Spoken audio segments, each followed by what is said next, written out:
Okay, alam nyo naman na handa kaming bumiyahe kahit gaano kalayo, no? Para lang mapuntahan yung mga gusto nating ma-interview dito sa Buhay Minivan. Kaya ngayon ay nandito kami sa may isang gasoline station along NLEX. Meron kaming kausap dito na dito namin imimit yung minivan nila. At ngayon ay nandito na siya, kitang-kita ko na. Kaya wag natin patagalin, puntahan na natin. Let's go! Diba? Ayos ba? Siyempre, pagka may mga ganitong lakad shots, hindi situations yan. Jumbo na naman kasama natin ngayon, guys. Ito yung minivan na sinasabi ko sa inyo. Ang ganda. Simple lang. Black, white. Ganun lang siya kasimple. Okay, katukin natin. Yo, Mayor. Sir, magandang tanghali. Lisensya nyo. Kita mo ba?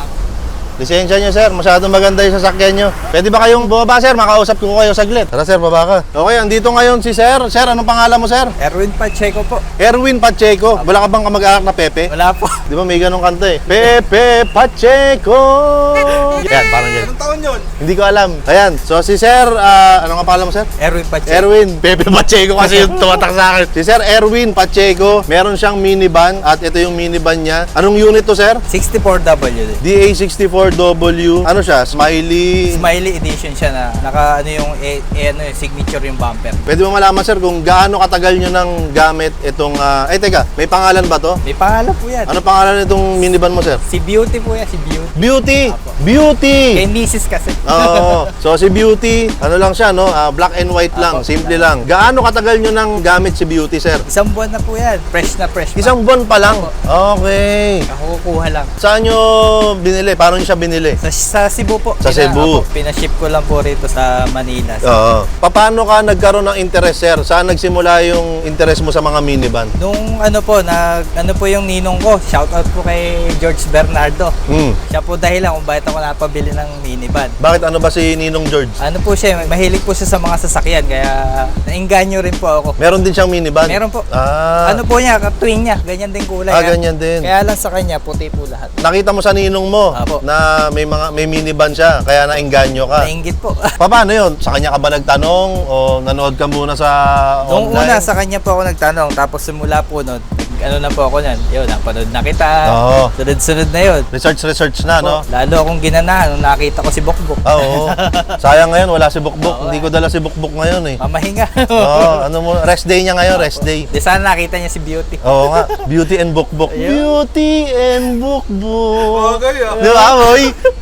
Malay natin, balang araw, magkita silang dalawa. Eto, sir, gano'ng katagal na nga to? Isang buwan pa lang. Isang buwan. So, sa loob ng isang buwan, sir, syempre, yung isang buwan pa lang yung sasakyan mo, medyo excited ka niyan. Lagi mong gamit yan. Araw-araw. Saan mo dinala to, sir? Yung so far, sa loob ng isang buwan, pinakamalayo na pinagdalan mo dito kay Beauty? Dito. Ito na yung pinakamalayo Ito mo? na pinakamalayo. Okay. Puro kasi ano kami, mga food park lang. Mga ganun. So taga saan ba kayo, sir? Hindi ko pala natanong. Sa ano ako, Pampanga, Handaba. Candaba, Pampanga. Apo. So ito na yung pinakamalayo nyo. Pinakamalayo. Shell NLEX Tabang. Ito na yung pinakamalayo. Pinakamalayo na to. Parang konting kandirit na lang, nasa Candaba na to eh. Oo nga eh. Oo. Hindi, baka ibig sabihin nun, ingat na ingat pa sila, sir. No? So kumbaga, hindi pa masyadong ginagamit. Apo. No? Yun na nga, sir. Isang buwan pa lang sa itong si Beauty. Ano ang plano nyong gawin dito? Paano nyo siya gagamitin? Pagka ano po, halimbawa kagaya niyan, yung kapatid ko nasa ibang bansa, pwede ko siyang gamitin, susunduin ko siya sa airport. Kala ko susunduin nyo sa ibang bansa. Kala ko sa ibang bansa yung susunduin. Susunduin nyo sa airport, mga pansundo-sundo. Apo, no? mga ganun po. Oo, Family. saan bansa ba galing yung utol mo? Japan po. Sa Japan. Kilalang niya yung minivan. Kilala niya. Baka mag-uwi pa ng minivan. Oo. Sabihin mo rin sa kapatid mo, pag uuwi rito, baka may mga nakakalat doon na original Japan na plaka. Yun. Yung para sa minivan. Alam ko kulay dilaw yun eh. Baka may uwi siya para sa atin. Magandang pan-display din yun sa minivan Oo natin. nga po eh. Baka naman hulihin tayo rito. Hindi mo na may kakabit. Di-display mo lang eh. po. Di-display mo lang. So yan. So, kailan ba uwi nung kapatid mo? Baka po sa December. December. O, pengiran ako, ano ba mga, doon?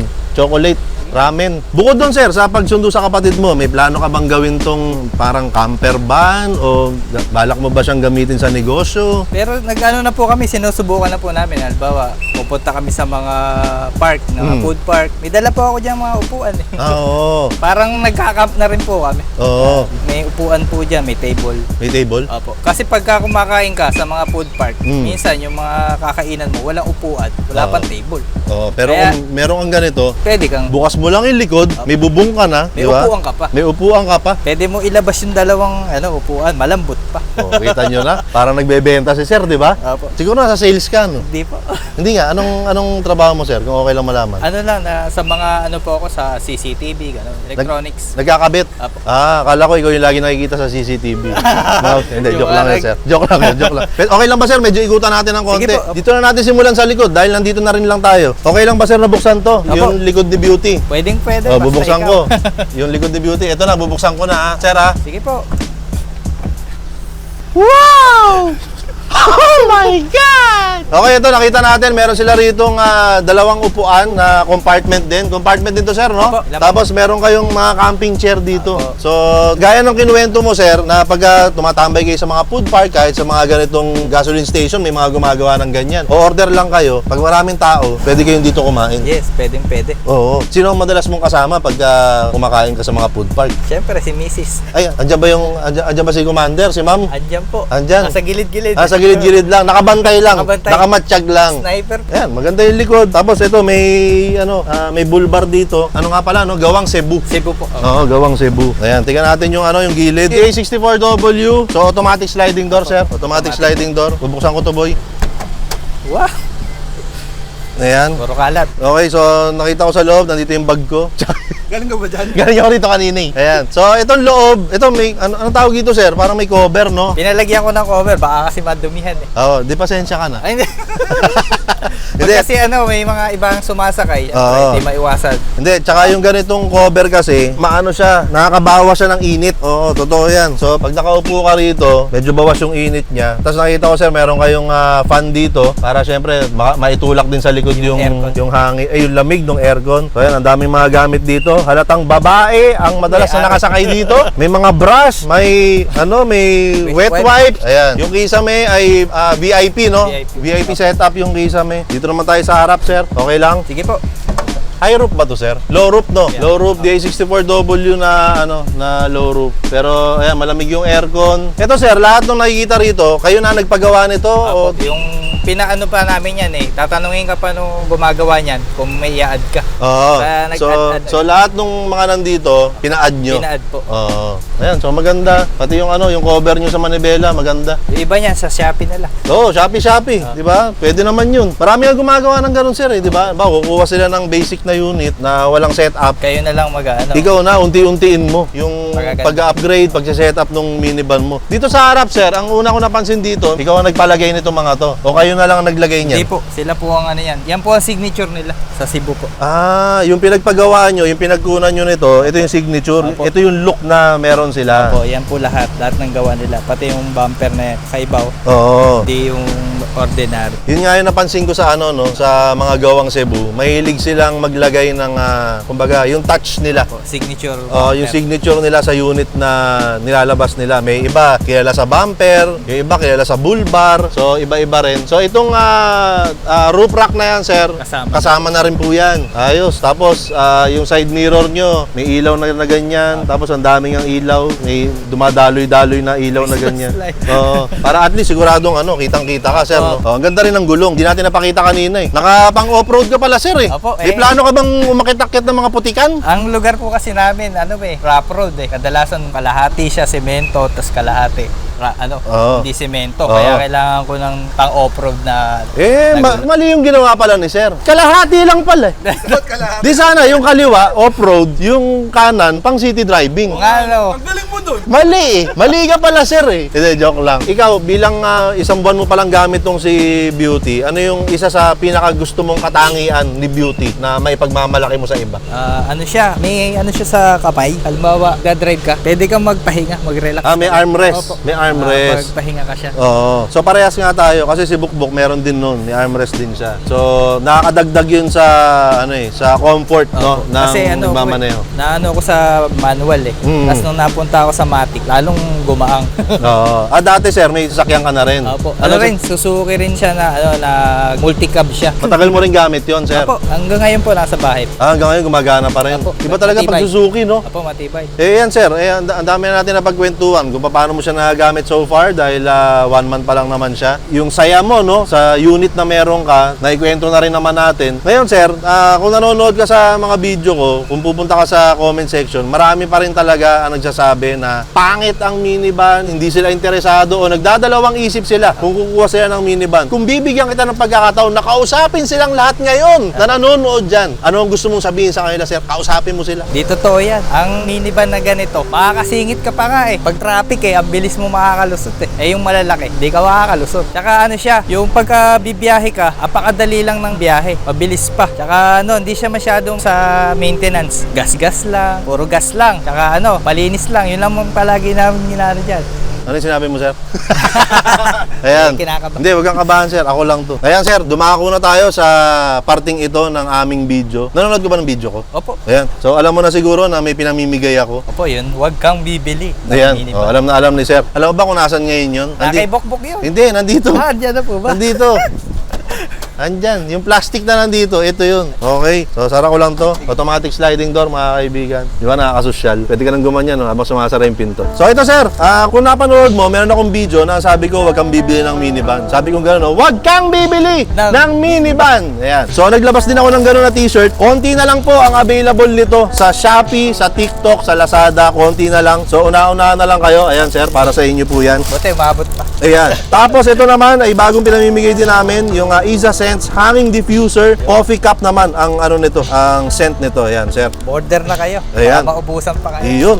Maraming salamat, sir. Si Sir Erwin, si Ma'am Angie, meron silang minivan. Siyempre, kasama nila ako, si Mayor TV, at lahat kaming tatlo. Ang masasabi namin sa inyo ay, huwag kang bibili ng minivan! Yan, tatango-tango tayong ganyan, sir. Yan, ma'am, tango-tango ka rin. Di ba? Ayan, sir, maraming salamat, Thank you po, sir. thank you po. Ma'am, maraming salamat po. Pasensya na po kayo sa abala. At isa na namang episode ng Buhay Minivan ang ating napakinggan. Ngayon nga, inarinig natin ang kwento ni Sir Erwin. Si Sir Erwin ay merong minivan na nakikita nyo dito sa ating likuran na si Beauty, na ang sabi niya ay mag-1 month pa lang daw sa kanila itong si Beauty. At nakwento rin nila kanina na hindi naman talaga minivan ang gusto nilang sasakyan. Kumbaga, meron silang ibang gusto. Ngunit dahil nakita nila ang performance ng minivan ng kanilang ninong, ay nainganyo sila na subukan ang minivan. Kumbaga, napakagandang realization na naman para sa episode na ito, na hindi porke merong kang pangarap sa buhay, yun lang ang gusto mong makuha. Kumbaga, kailangan ready ka rin na tumanggap ng mga pagbabago sa buhay mo, mga pagbabago sa plano mo, pero hindi naman ibig sabihin nun hindi mo na tatargetin yung pinakapangarap mo. Kumbaga, ito pa lang yung kaya ko ngayon, na ibibigay naman niya kung ano yung pangangailangan namin. So, siguro, yung pangarap ko na mataas na uri ng sasakyan, pwede pa namang maghintay yun. Sa ngayon, na kung ano yung kaya mo, pagyamanin mo. Diba? Sa case nila Sir Erwin, kita naman natin napakasaya nilang mag-asawa na nagagamit nila sa kanilang mga trip. Ito nga si Beauty na kanilang minivan. So ikaw kung nanonood ka rito at meron kang minivan at gusto mong ma-feature dito sa Buhay Minivan episodes natin, ay mag-comment ka na ngayon dito sa video na to, o di kaya ay mag-message ka sa aking Facebook page, Mayor TV, para mas madali nating mapag-usapan. Hindi po kailangan na may-ari ka lang ng minivan. Pwedeng gumagawa ka ng minivan, nagbebenta ka ng minivan, o basta may kinalaman ang minivan sa buhay at pamumuhay mo, pwede kayong ma-feature dito. Okay? So, andyan pa ba? Tamo, andyan pa rin sila. Naghihintay sila kasi sabi ko, wag muna kayong aalis, sir. Shoot lang ako ng outro namin. So, ayan. Sana may natutunan kayo. Sana na-inspire kayo sa kahit na paanong paraan dito sa episode na ito. Again, nandito kami sa may Shell and Lex, sa may Tabang. Ayan, kasama ko ngayon dito si Jumbo. Ako po si Mayor TV. Wala po dito si Bukbok. Nandito po ay si Beauty. At ang masabi ko lamang po sa inyo ay huwag kang bibili ng minivan.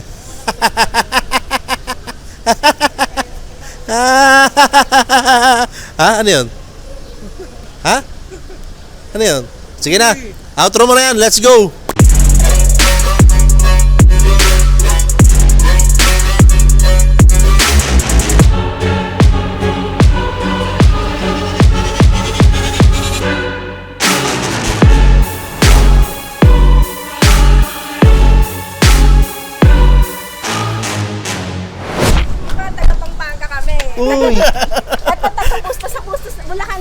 Nakakahiya.